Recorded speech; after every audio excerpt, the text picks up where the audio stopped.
Magandang araw sa iyo, Commander. Ako po si Junjun. Ang ibabahagi kong kwento sa iyo ay kwento po ng aking kaibigan na si Bino. Nangyari po ito taon ng 1976 dito sa aming probinsya sa Ilocos. Isang araw, habang bumibili sila Bino ng merienda kasama yung isang kasamahan niya sa trabaho, merong isang matandang babae na dumaan sa kanilang harapan. Ang sabi daw ng kanyang kasama, "Ang baho naman ng matandang to." Bigla raw itong gumanon. Yung matanda na ito ay hindi nila kilala dahil first time lang daw nila ito nakita sa kanilang lugar. Tumingin daw ng masama yung matanda na ito sa kasama ni Bino. Tapos nun, umalis na. Nakalayo lang ito ng 10 hakbang at muling tumingin yung matanda sa kasama ni Bino. Pagtingin daw nun, minuliratan daw ng mata ng kasama ni Bino yung matandang babae. Pagbalik nila sa kanilang trabaho, dumadaing daw ng sakit ng tiyan yung kasama niya kanina. At hindi nagtagal, Commander. Maniwala ka lang po or hindi, yung kasama niyang kumutya sa matanda kanina, bigla itong sumuka. At ang isinuka niya, yung mismong bituka niya. Agad na binawian ng buhay yung kasama niya. Nagawa pa itong isugod sa ospital pero wala na rin dahil nung isinuka nito yung kanyang bituka, wala na itong hininga. Palaisipan sa mga tao doon sa kanila kung paano ba nangyari ito. Dahil sa buong buhay daw ng mga tao doon, ngayon lang sila nakakita ng ganun. Kinahapunan, nung pag-uwi ni Bino, nagulat sila dahil sa kanilang katabi, meron nang nakatira dito. Yung katabi kasi ng bahay nila ay isang maluwang na puro puno. Pero nagulat sila dahil meron na doon nakatayo na isang kubo at may nakatira na isang matandang babae. Sabi ni Bino sa sarili niya, "Ito yata yung matanda kanina, yung kinutiya ng kasama ko. Teka, hindi kaya..." Yun daw yung pumapasok sa isip niya. Agad sinabi ni Bino sa kanyang isip na baka itong matanda na ito ang dahilan kung bakit isinuka ng kasama niya yung kanyang bituka. Nang dahil doon, medyo nakaisip si Bino ng paraan kung paano niya aalamin kung ano bang meron sa matandang ito. "Nay? Nay? O anak, dumating ka na pala. Halika na at kumain ka na." Nay, may itatanong lang sana ako. Parang bagong lipat yata yun ah." "Alin, yung kapitbahay natin?" "O Nay, parang kilala ko yun eh. Yan yata yung kinutya ng kasama ko kanina." Bakit naman kasi kinukutya? Porke bagong lipat, kukutyain na." "Hindi Nay eh. Yung nangyari sa kasama ko, matapos niyang kutyain yung matanda, isinuka niya bituka niya." "Ano? Meron bang ganun anak?" "Opo Nay." Kinagabihan, tumambay si Bino sa tapat ng kanilang bahay at nakatingin siya sa bahay ng matanda. Bakod lang kasi ang pagitan ng kanilang bahay at meron itong isang malaking bintana na makikita mo yung tao sa loob. Habang nakatitig si Bino sa bintana ng matanda, nakita niya na merong maliit na apoy na para bang lumulutang sa hangin. Pero napagtanto ni Bino na yung lumulutang na apoy sa hangin, ito pala ay ilaw na gamit ay digaas. Medyo nakaramdam ng takot si Bino pero mas ninais niyang lapitan yung bahay upang alamin kung ano bang meron dito. Dahan-dahan lumakad si Bino upang lumapit sa bahay na ito. Paglapit niya, ipinasok niya yung ulo niya doon sa malaking bintana. Wala siyang nakikita na kahit anong tao doon, maliban lang sa ilaw na isang nakapatong doon sa lamesa. Habang nakasilip siya, meron siyang naririnig na para bang mahihinang bulong, at yung bulong na ito doon nagmumula sa kwarto na may harang na sako. Umikot si Bino doon sa likod ng bahay at pinakinggan niya yung sinasabi ng bumubulong. Ayon kay Bino, meron daw siyang naririnig na bulong na hindi niya naiintindihan hanggang sa nagsalita ito ng Tagalog. Ang sabi daw ng matandang bumubulong ganito: "Yan ang nararapat sa iyo. Masyado ka kasing mapangkutya ng tao. Dapat lang talaga sa iyo na isuka mo yung bituka mo." Ang sabi daw ng matandang bumubulong. At hindi lang yun, meron pa raw siyang naririnig na sumasagot dito. At yung sagot na ito, para bang galing sa isang batang napakaliit. Ang sabi daw, "Huwag kang mag-aalinlangan na bigyan sila ng karampatan na sakit. Dapat nga hindi lang sakit. Dapat sa kanila ay bawian agad ng buhay." Ang sabi daw ng isang batang maliit na bumubulong. Wala na siya. Agad niyang isinuka ang kanyang bituka matapos ko siyang titigan ng masama.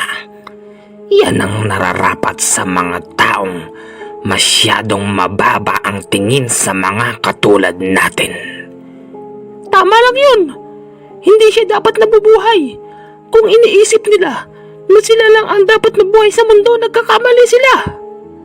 Wika uli ng maliit na boses.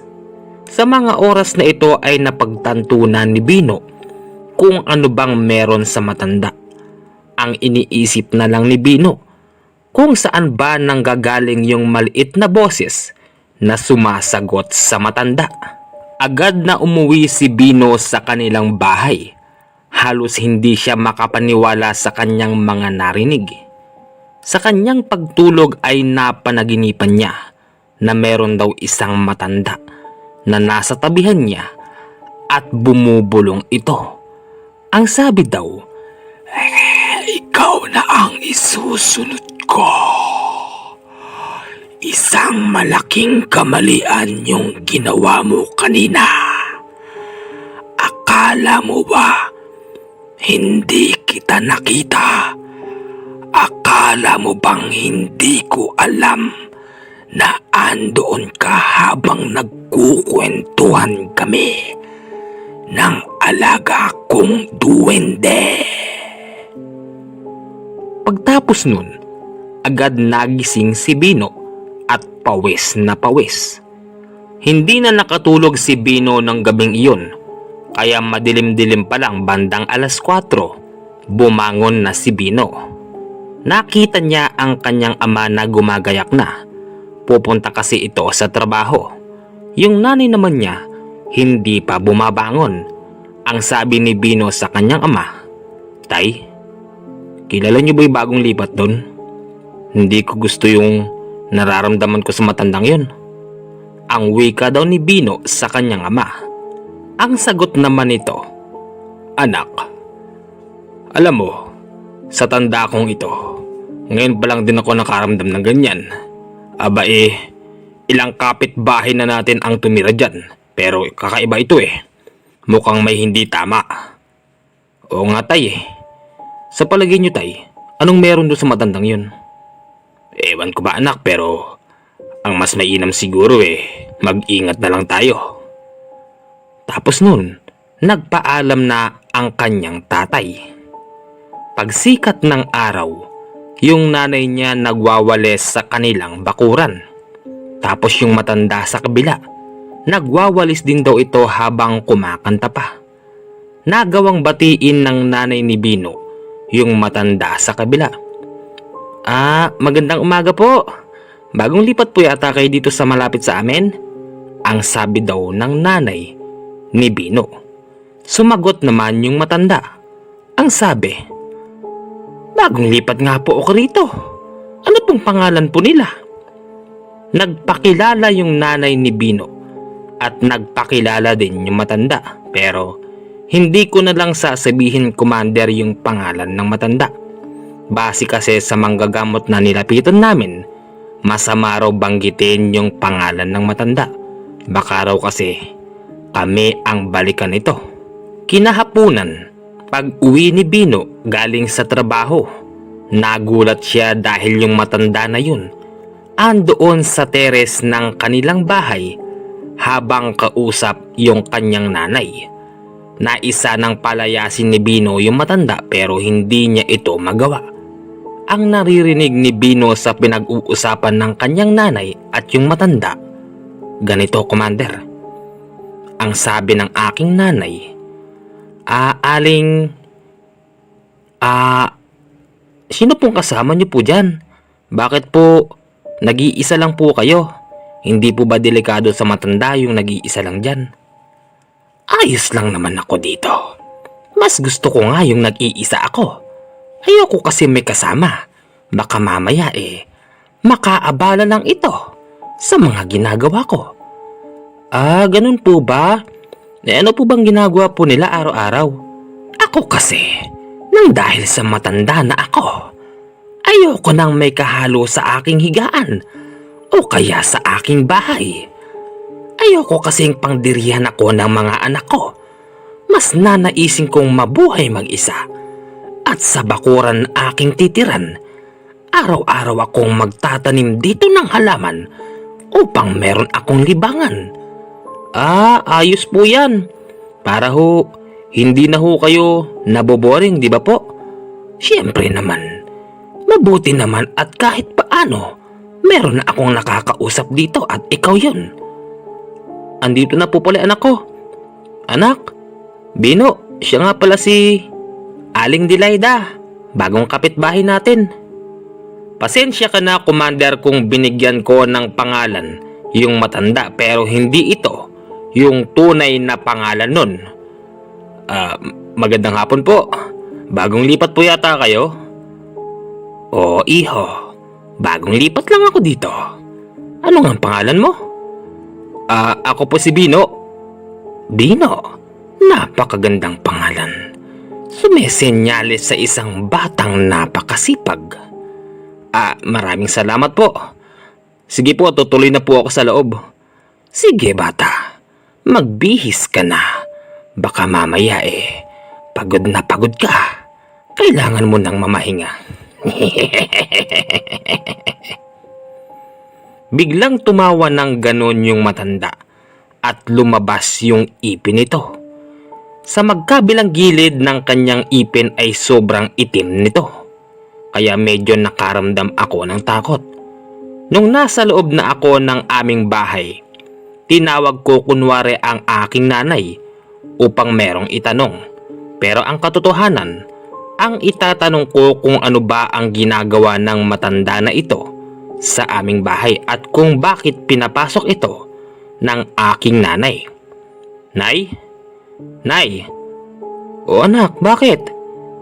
Nay, asan po yung bisang ko? Maliligo sana ako, Nay. Andyan lang anak, nakasabit na dyan sa mahigaan mo. Nay, hindi ko po makita Pwede po bang punta kayo rito saglit? Sige anak, pupunta na ako dyan. Pagdating ng aking nanay ay kinausap ko siya ng mahinahon. Nay, bakit ba nandito yung matandang yun? Hindi ba kayo natatakot dun? Bakit naman ako matatakot anak? Wala namang ginagawang masama yung matanda. Saka, ang bait-bait ng matanda Binigyan pa nga ako ng ulam kaninang tanghali. Ano, Nay? Anong ginawa sa ulam? Ginain niyo ba, Nay? Oo, anak. Ang sarap nga nung luto Aling Dilayda, saglit lang po Kakausapin ko lang po yung anak ko. Uuwi na ako.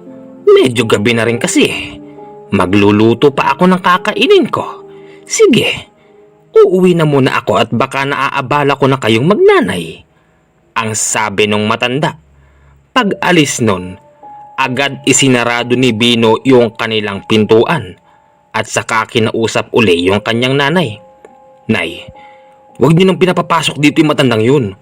Hindi maganda pakiramdam namin ni tatay doon. Anak naman, wag naman kayong ganyan sa tao. Aba masyado nyo namang iniisipan ng hindi maganda yung tao. Huwag kayong ganyan. Kaya yung kasama mo isinuka yung bituka dahil ganun ang ugali Masyadong mapagkutya. Nay, makinig ka sa akin, Nay. Alam nyo ba kagabi, pumunta ako doon sa likod ng bahay nila, Nay. Narinig ko meron siyang sinasabi. Anak, huwag kang ganyan. Ano ka ba? Huwag niyo naman masyadong iniisipan ng masama yung tao. Ay naku, Nay, ewan ko ba sa'yo? Habang nag-uusap si Bino at ang kanyang nanay, narinig nilang tumatawag sa labas ang kanilang tatay. Medyo nakainom pa nga ito. Bino! Bino! Tay, kayo ba yun, Tay? Ako nga ito, Bino.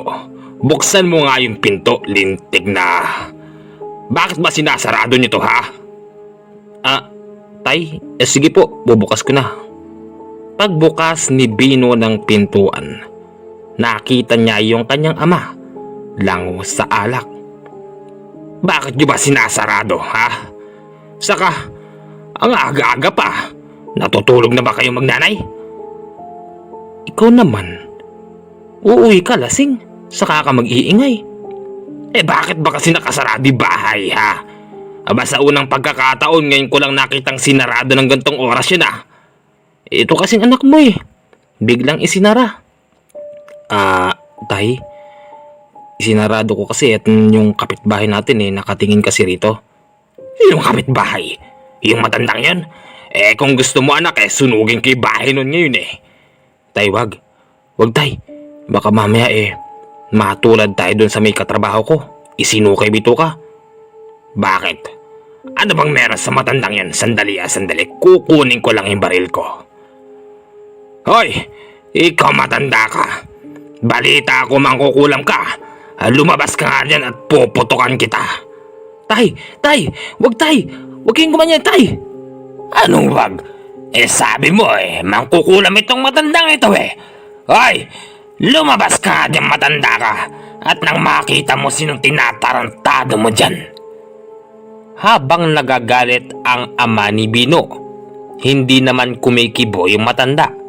Meron pa nga itong ilaw doon sa tapat ng kanilang bintana hanggang sa pinatay ito ng matanda para mas lalong walang makita sa loob ng kanilang bahay. Kinabukasan, magang-maga, yung tatay ko ay nakasilip doon sa bintana ng matanda at tinatawag yung matanda. Magandang umaga po. Tao po. Aling Dilaida. Ano yun? Anong kailangan po nila? Hihingi lang po sana ako ng pasensya sa nangyari kagabi. Wala yun. Naiintindihan kita. Dala lang yan ng pagkalasing mo. Huwag mong isipin yung nangyari. Pasensya na po talaga. Siya nga po pala. May dala po akong isda. Pinirito. Sige, ilapag mo na lang dyan. Maraming salamat. Pagbalik ni tatay sa bahay, sinabihan niya ang aking nanay na kausapin uli yung matanda upang humingi ng dispensa sa nagawa ni tatay kagabi. Dala lang daw kasi yon ng kanyang pagkalasing at saka medyo mainit ang ulo ng aking tatay dahil nga hindi raw sila sinuwelduhan ng kanilang amo. Ay, kausapin mo yung matanda mamaya. Humingi ka uli ng dispensa para kasing hindi ko alam yung ginawa ko kagabi Yan naman ang hirap sa'yo. Pag nakakainom ka, akala mo ka kung sino. Hindi mo nakilala yung mga kaharap mo. Basta sabihin mo na lang na pasensya na, hindi na mauulit. Sige, ikaw ang bahala. Umalis na si Bino nung oras na ito. Pagdating niya kinahapunan, naabutan niyang muli yung kanyang nanay at yung matanda nagkukwentuhan. Pinagmamasdan lang ni Bino yung matanda. Ang sarap pa daw ng tawa nito habang nagkukwentuhan sila ng kanyang nanay. Pero merong isang bagay na napansin si Bino habang nagkukwentuhan sila. Pag yung nanay niya ang nagsasalita, itong matanda naman ay tila ba parang bumubulong. Yung bulong na Bumubuka yung bibig niya pero walang lumalabas na boses dito. Hanggang sa nagpaalam na yung matanda at magluluto na raw uli ito ng hapunan niya. Bandang 9:09 ng gabi, tulog na sila Bino, maging yung nanay at tatay niya. Nagulat na lang kami nung sumigaw yung nanay ni Bino ng sobrang sakit daw ng kaniyang tiyan. Agad pumunta si Bino at yung tatay niya doon sa tulugan ng kanilang nanay. Wika ng kanyang ama, "Ano bang nangyayari sa'yo? Ano bang kinain mo? Bakit ba sumasakit ang tiyan mo?" "Sakit ang tiyan ko." Ano bang kinain mo kasi? Binigyan lang ako ni Aling Dilaida kanini. Nang ano? Binigyan niya ako ng munggo. Masakit na tiyan ko eh. Kanina pa ako pabalik-balik sa toilet. Ang sabi daw ng nanay ni Bino. "Asya, pumunta tayo ng ospital, patitignan kita." Pagdating nila sa ospital, sinabi ng mga doktor ay wala silang nakikita sa nanay ni Bino. Normal naman daw ang lahat. Binigyan lang ito ng gamot na pangtanggal ng sakit ng tiyan pero pag uminom daw ito, mas lalong sumasakit yung tiyan niya. Kaya ang sabi ng doktor na isa na para bang may nalalaman sa mga ganitong bagay, "Kuya, dalhin mo na po yung asawa mo sa albularyo. Meron po akong kilalang albularyo." "Ho? Bakit ho kailangan magpa-albularyo?" "Yung asawa mo ay merong gumagawa dyan. Hindi yan makikita ng mga doktor. Dalhin mo siya sa albularyo. Ito ang address ng albularyo. Siya lang ang makakatulong sa inyo. Mas lalo lang lalalayan pag dito pa siya magtatagal." Ganun ho ba? Sige ho, saan ho ba namin matatagpuan tong lugar na to?" "Basta pupuntahan niyo po yung address na yan. Dalian ninyo. Baka ho lumala pa yan." Nung marating nila yung bahay ng albularyo, inabot na sila ng 2:00 ng madaling araw. Gulat na gulat sila dahil nung mga oras na ito, nakabukas yung pintuan ng bahay ng albularyong matandang lalaki. Ang sabi daw sa kanila nito, "Mabuti naman at natuntun nyo ang aking bahay. Kanina ko pa kayo inaantay." Lolo, sumasakit ho kasi yung tiyan ng asawa ko. Dinala namin ng doktor wala naman ho makita. Itinuro ng doktor yung bahay nyo, baka ho kayo makakatulong sa akin." "Talagang ako lang ang makakatulong sa inyo. Yang sakit ng asawa mo ay hindi makikita ng mga doktor dahil gawa yan ng tao. Halika, maupo ka rito, Ineng. Ano bang nangyayari sa'yo? Anong nararamdaman mo?" Sinabi ng nanay ni Bino na sumasakit daw ang tiyan nito. Ang sabi naman ng albularyo, "Ang may gawa niyan yung kapitbahay mo." "Ho? Paano niyo po nasabi na yung kapitbahay po namin ang may gawa nito, Lolo?" "Yung kapitbahay ninyong matanda. Taga dito yan sa amin. Alam kong dun yan lumipat malapit sa inyo. Matagal ko nang sinusubaybayan ang matandang yan. Dito sa lugar namin ay maraming nabiktima yan." Lolo, ano pong gagawin natin? Mapapagaling niyo po ba yung asawa ko?" "Mapapagaling siya. Huwag kang mag-alala, iho. Meron akong hinandang gamot para sa asawa mo. Kabisado ko na yung mga ritual na ginagawa ng matandang yon. Pag meron silang hindi nagustuhan sa tao, pakakainin nila ito.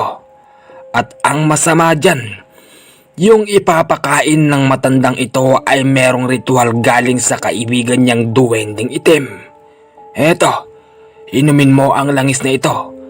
Yang langis na iyan ay gawa sa niyog. Meron yan ritual upang makontra yung ginawang ritual ng duwending itim." Pag-inom ng nanay ni Bino nung langis, agad nakaramdam ito ng ginhawa. Tapos, utot siya ng utot. Kita mo? Wala na. Yan lang ang gamot doon. Siya, dalin mo pa itong isang bote. Kailangan mo yan. Kung sakaling may makaramdam sa inyo ng kakaiba, inumin nyo lang yan, ha? Maraming salamat ho, Lolo. Magkano hong ibabayad ko sa inyo? Anong kamo bayad? Pasensya ka na iho. Ang panggagamot ay walang bayad. Kung ang iba ay tumatanggap ng bayad, pues ako hindi. Kasi alam mo, pag merong bayad, hindi tatalab ang gamot. Ganon kaming mga albularyo.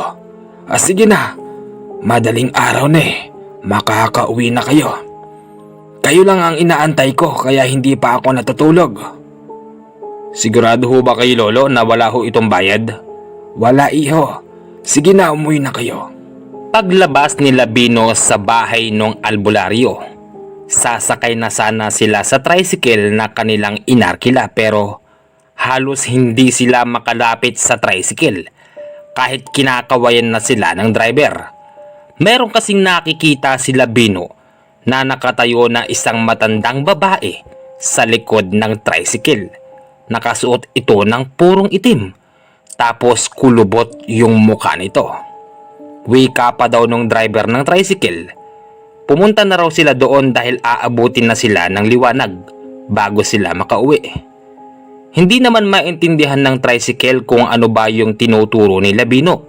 Pero lumilingon ito doon sa pwesto na tinuturo nila hanggang sa nabwisit daw yung driver. Umalis daw ito at saka sila iniwanan. Agad silang bumalik sa bahay ng albularyo. Sinabi nila rito na kung pwede, doon muna sila makikitulog kahit ngayong gabi. Tinanggap naman sila ng albularyo. Naiintindihan daw ng albularyo yung kanilang kalagayan dahil nga wala na silang masasakyan pa uwi nung mga oras na yon at saka yung bahay ng albularyo ay napakalayo sa mga kabayanan. Sige, dito na lang muna kayo. Kayo na lang ang matulog sa kama ko.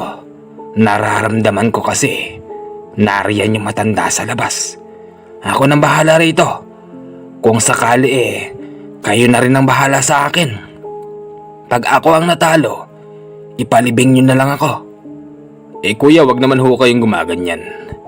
Hindi kayo maano. Dito na lang ho kayo sa loob ng bahay nyo. Huwag nyo na pong labasin yung matanda doon. Hindi po pwede iho. Alam mo, ang buhay ko ay nakaalay na pagdating sa mga ganito. Handa akong matapos sa pamamaraan na ganito. Ayos lang sa akin na ialay ko ang buhay ko para sa inyo. Sige na, matulog na kayo. Walang nagawa sila Bino nung mga oras na ito. Hanggang sa nahiga na lang sila.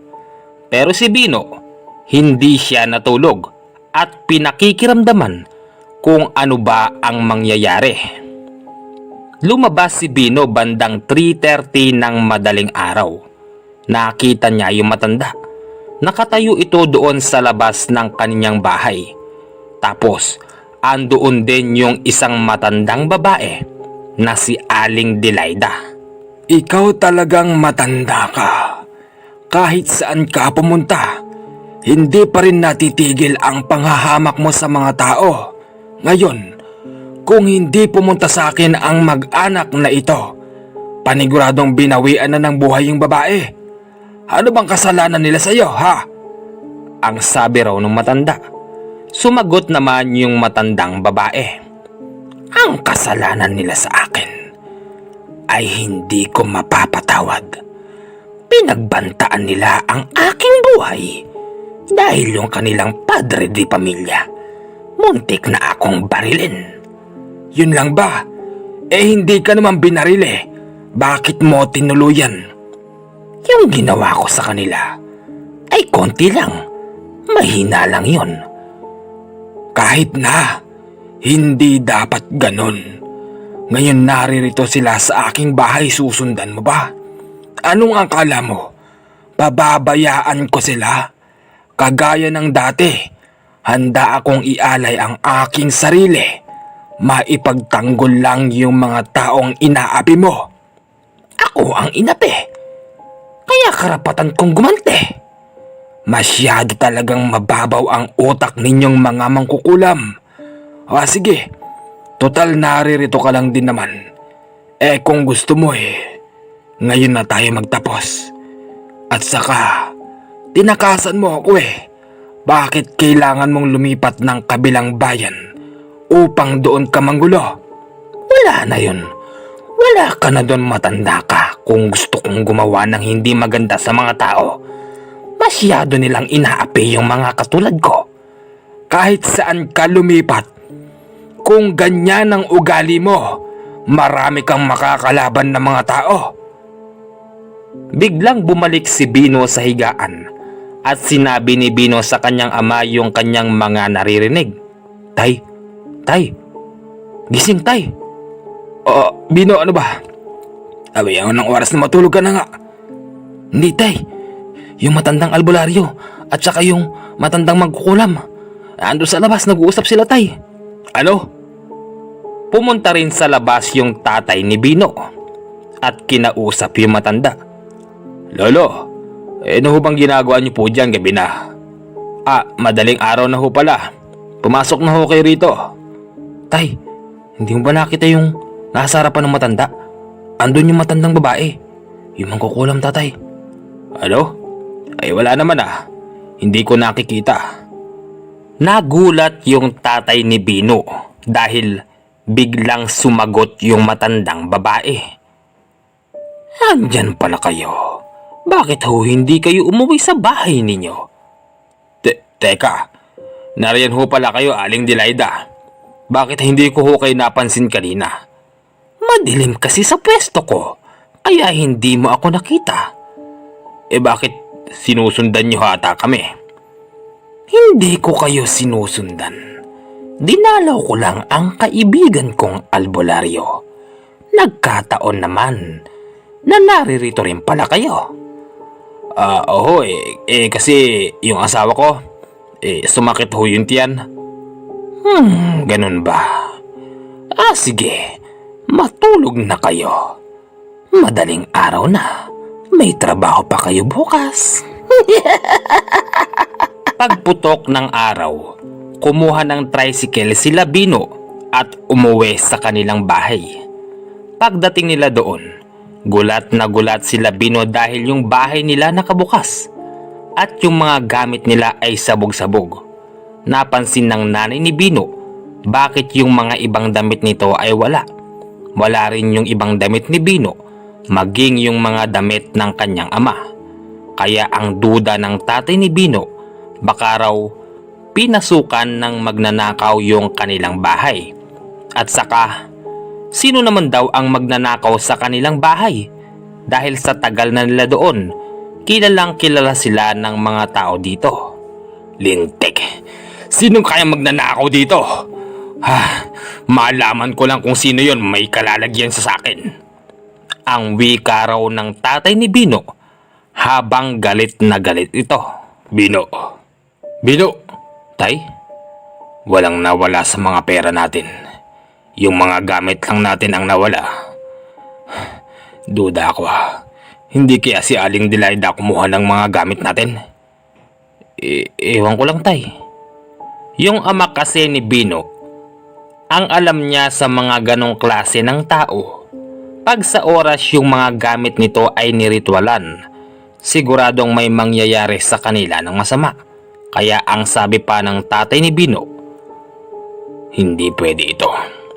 Hindi yung matandang yan ang magpapalaya sa atin. Siya ang palalayasin natin dito. Sandali kukunin ko lang yung baril ko. Ngayong hindi ako nakainom, may kalalagyan sa akin tong matandang ito. Agad na pinuntahan ng tatay ni Bino yung bahay ni Aling Dilaida. Aling Dilaida, asan ka? Lumabas ka dyan! Lumabas ka! Bakit? Anong kailangan mo sa akin? Bakit mo kinuha yung mga gamit namin? Anong gagawin mo doon? Sigurado ka ba na ako ang kumuha?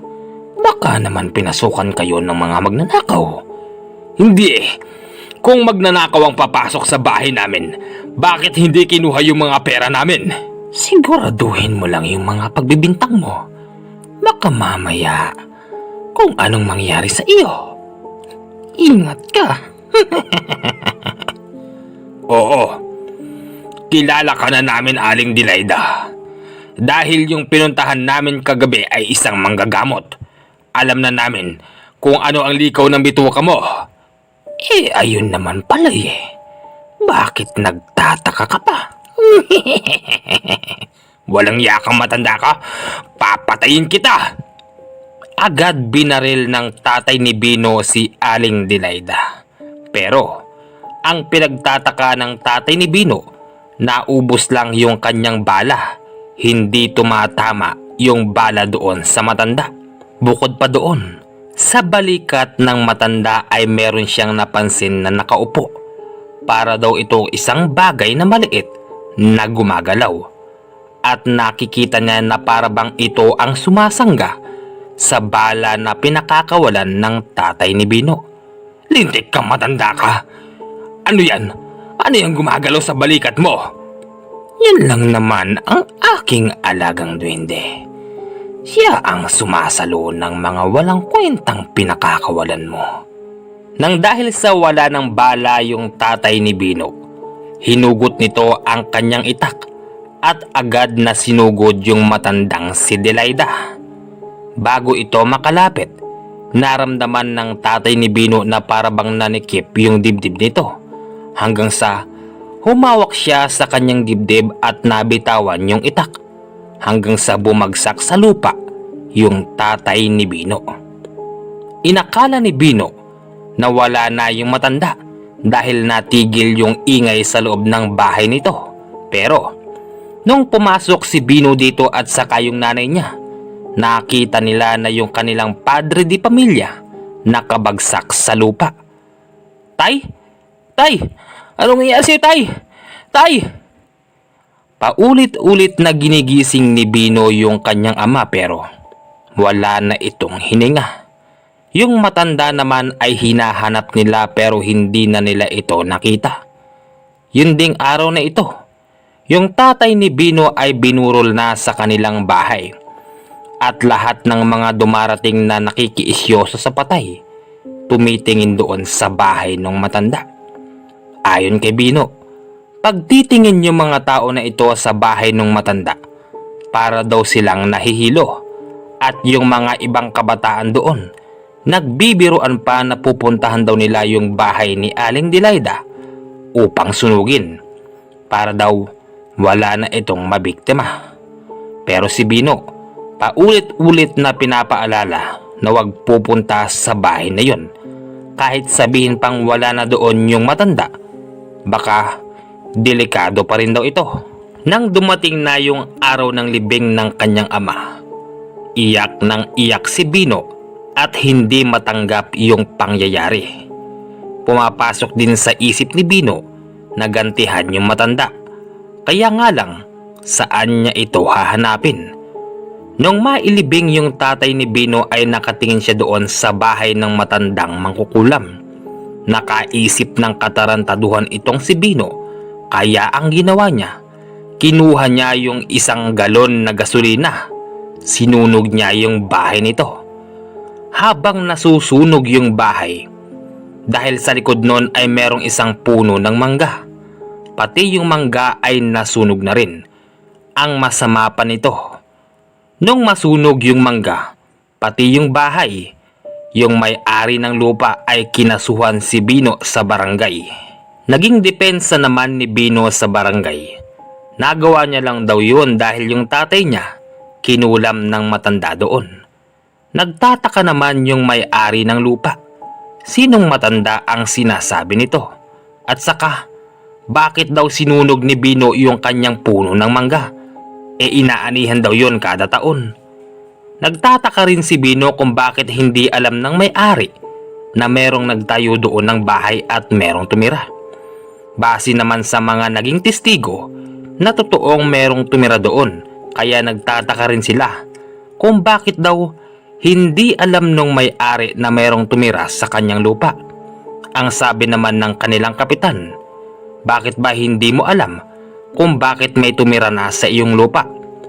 Ang sagot naman ng may-ari, hindi daw niya talaga alam dahil halos kada linggo pumupunta raw ito doon sa kanyang lupa upang dalawin yung mga puno ng mangga.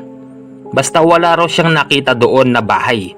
At mas lalong wala itong nakita na may nakatira doon na isang matandang mangkukulam. Ipinakita pa nga ni Bino doon sa barangay yung isang maliit na manika.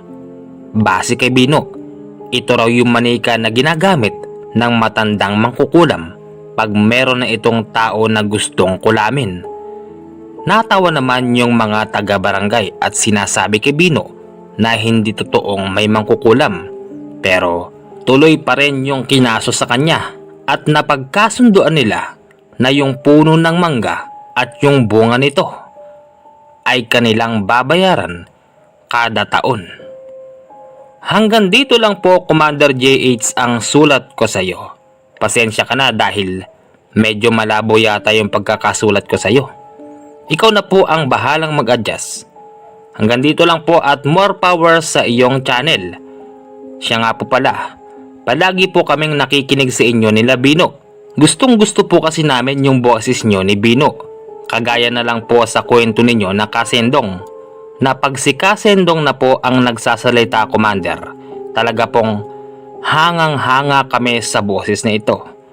Sana po, Commander, pag nagbigay kayo ng advice sa amin, yung boses po na yon ang inyong gamitin. Hanggang dito lang po, Commander, at maraming salamat po. Wow! May request si Kuya. Sige, total, request mo yon na yung boses na ito ang gagamitin ko pag nagbigay ako ng advice sa kwentong ito. Sige po, Kuya, walang problema. Komento ko sa inyong kwento, Kuya Bino at Kuya Junjun. Yung matandang ito ay para bang nasa level 7 na ang kakayahan. Kaunting kaalaman. Alam niyo po, yung mga mangkukulam ay meron din pong tinatawag na magmula level 1 hanggang level 10. Ang pinakadelikado po dyan yung level 10. Pag sa oras nasa level 10 na yung mangkukulam, paniguradong kahit hipan ka lang nito ay paniguradong mamamatay na yung tao. Isipin mo, tinignan lang niya ng masama yung lalaki, isinuka na ibituka. Yun lang naman po ang advice ko at saka maraming salamat po sa pagsulat niyo sa akin at sa akin kayo sumulat kahit hindi po ako magaling na narrator. Kuya, pinagbigyan na kita. Pasensya ka na, medyo bahala ka nang magkwan sa pagnanarrate ko dahil medyo nabubulol ako eh. Pagod po kasi ako, pasensya na po kayo. Ito po yung natural kong boses. Yung ginagamit ko po pag si Kasendong dati ang nagsasalita. Talaga namang ayos din naman, mukha talagang matikas na lalaki, ganyan, matapang na lalaki. Ano, ulitin ko pa ba? Okay, sige, isa pa. Maraming salamat sa pagsulat ninyo sa akin kahit sabihin na hindi ako magaling mag-narrate. Sa akin ninyo napili na sumulat at hindi sa ibang narrator. Yun lang po at maraming salamat po. Ito po ang inyong lingkod, si Commander JH. Good day!